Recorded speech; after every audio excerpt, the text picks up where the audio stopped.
gente, tudo bom? Estamos aqui para mais uma videoaula. Como vocês podem ver, hoje eu estou caracterizada porque o nosso país homenageado hoje é a Espanha, né? E nós vamos falar da dança espanhola, que é o flamenco, vamos mostrar as sevilhanas, vamos falar um pouquinho dos palos flamencos e eu também não posso deixar de citar os adjetivos. Nós vamos entender o que é um adjetivo, com seus graus superlativo, comparativo, apócope do adjetivo, e é importante que você fique bem ligadinho a todas as dicas que serão dadas nessa aula. Vamos lá? Situação del adjetivo. Meu aluno, vamos ver o que é isso. O adjetivo, ele tem como função determinar ou qualificar o substantivo. Como assim, professora? Na seguinte frase, la mesa de madeira. Quando eu falo la mesa de madeira, eu estou especificando que a mesa é de madeira. Quando eu falo la chica guapa, a moça bonita, eu estou qualificando o substantivo chica. O adjetivo, ele pode aparecer em posições diferentes, ok? Isso sempre ocorre para enfatizá-lo ainda mais. Vamos ver no PP? Em espanhol, eu posso ter um sol brilhante, assim como eu posso ter um brilhante sol. Ao colocar o adjetivo diante do substantivo, eu estou enfatizando. Em outros casos, eu posso estar até alterando o valor semântico desse adjetivo. Por exemplo, se eu falo una mujer pobre, eu me refiro a uma mulher que não tem dinheiro. Mas quando eu falo una pobre mujer, eu me refiro a uma pessoa injustiçada, infeliz, pobrezinha. Então, o adjetivo ele pode exercer valores semânticos distintos também em função da sua posição. Tome muito cuidado com isso. Gastronomia lembra boa mesa, que lembra cozinha espanhola. A paella, um prato típico, tem uma curiosidade na origem do seu nome. Aos domingos, os espanhóis costumavam caçar e pescar. Depois, cozinhavam para suas mulheres. Faziam arroz misturado com o que traziam da caça e da pesca. O prato era feito para elas, ou melhor, paellas. Apócope del adjetivo. O que seria apócope?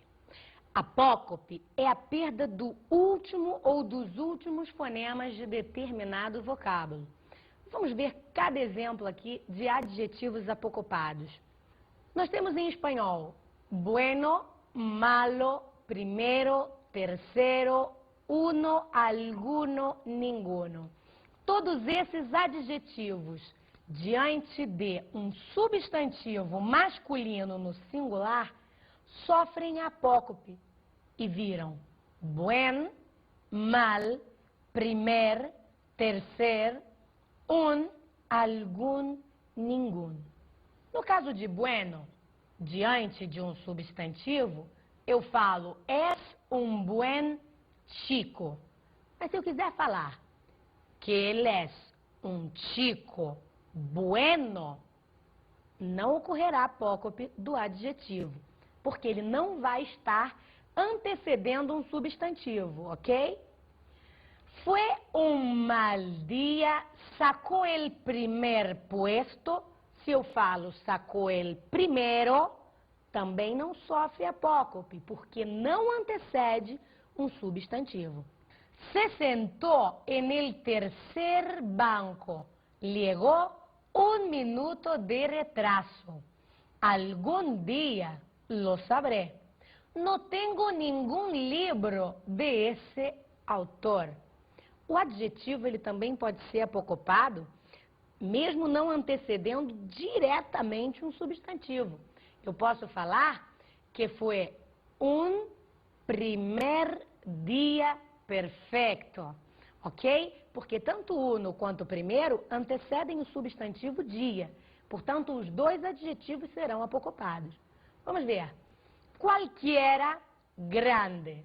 Qualquiera, diante de um substantivo masculino ou feminino, sofre apócope para qualquer ou gran. Então, como é que fica no exemplo? Estou em qualquer sitio. Eu estou em qualquer lugar.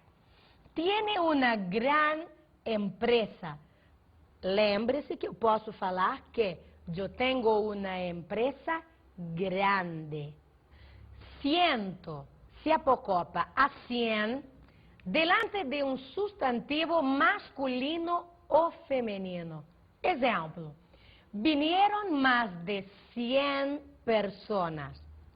21 se apocopa a 21 delante de um número que multiplica ou delante de um substantivo masculino ou feminino. Exemplo, ha cumplido 21 años. Santo se apocopa a San delante de um nome próprio, menos delante de Tomás, Tomé, Toríbio e Domingo. Toma muito cuidado com isso. Diante de todos os nomes próprios, santo se apocopa a San. São Pedro, São Paulo, São Miguel. Mas diante dos santos, Tomás, Tomé, Toríbio e Domingo, apócope não ocorre. Então, o que eu vou falar? Santo Tomás, Santo Tomé, Santo Toríbio e Santo Domingo. Ok? Espanha lembra a arte que lembra Dalí, Picasso, Miró, entre outros tantos pintores famosos. A arte espanhola é sempre muito intensa, reflete coragem e um pouco de loucura, destaca-se pelas formas e cores vivas, traduzindo a alegria e o entusiasmo do seu povo. Concordância del adjetivo. O que é isso? Muito simples. O adjetivo, ele tem que concordar em gênero e número com o substantivo sempre. Vamos dar uma olhadinha no exemplo. Las casas eran bonitas. O adjetivo bonitas tem que concordar com o substantivo casas. Eu não posso falar la casa eran bonitas. Isso não ocorre. Vamos ver outro exemplo. Las camisas y el pantalón eran rojos. Camisa tem o gênero feminino, pantalón tem o gênero masculino. Se eu tenho um substantivo de gênero masculino, a concordância do adjetivo terá de ser masculina também, porque o masculino prevalece sobre o feminino sempre. Ok, gente? Los comparativos. O adjetivo, ele tem graus de intensidade e graus de comparação. Nesse caso, nós vamos tratar o grau comparativo. Vamos dar uma olhada nos exemplos e ver isso melhor. Pedro es más inteligente que Juan. Superioridade. Vamos ao próximo. Juan es menos inteligente que Pedro. É o grau de inferioridade. Pablo es tan inteligente como Juan. Nós temos aí o grau comparativo.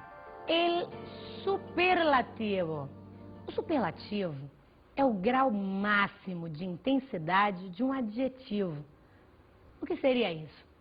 Quando eu falo em português que a casa é muito bonita, a casa é bonitíssima. Quando eu falo que uma sopa está muito quente, eu digo que a sopa está quentíssima. Vamos ver como o superlativo se aplica no espanhol. Vamos ter algumas irregularidades. E é aí que você tem que estar bem ligadinho, hein, gente? Vamos ouvir os nossos alunos aí fora? Bueno, bueníssimo. Alegre, alegríssimo. Com bueno, bueníssimo. Alegre, alegríssimo. O superlativo não se aplica aí de modo diferente do português. Então, se você fizer essa analogia, você não vai errar. Mas nós temos alguns outros casos de superlativos irregulares. Vamos ouvir os nossos companheiros aí fora? Rico, riquíssimo. Largo, larguíssimo. Rico, riquíssimo, largo, larguíssimo. Nós temos aí algumas variações. Só que determinados superlativos, eles sofrem alteração em sua raiz. E é aí que você deve estar atento também. Vamos escutar os próximos exemplos? Pobre, paupérrimo. Antiguo, antiquíssimo. Fiel, fidelíssimo. Simple, simplíssimo. Esses superlativos irregulares devem ser sabidos pelos alunos. Mas nós temos também casos de superlativos relativos, que expressam um grau de superioridade máxima, superior ou inferior em relação ao substantivo. Vamos prestar atenção? É uma mais atractiva. É la persona mais atractiva del grupo. Es la más atractiva. Nesse caso, você tem o superlativo relativo. Quando eu digo es la más atractiva del grupo, eu substituo um substantivo por um relativo e eu atribuo a esse superlativo uma relação de superioridade em relação às demais.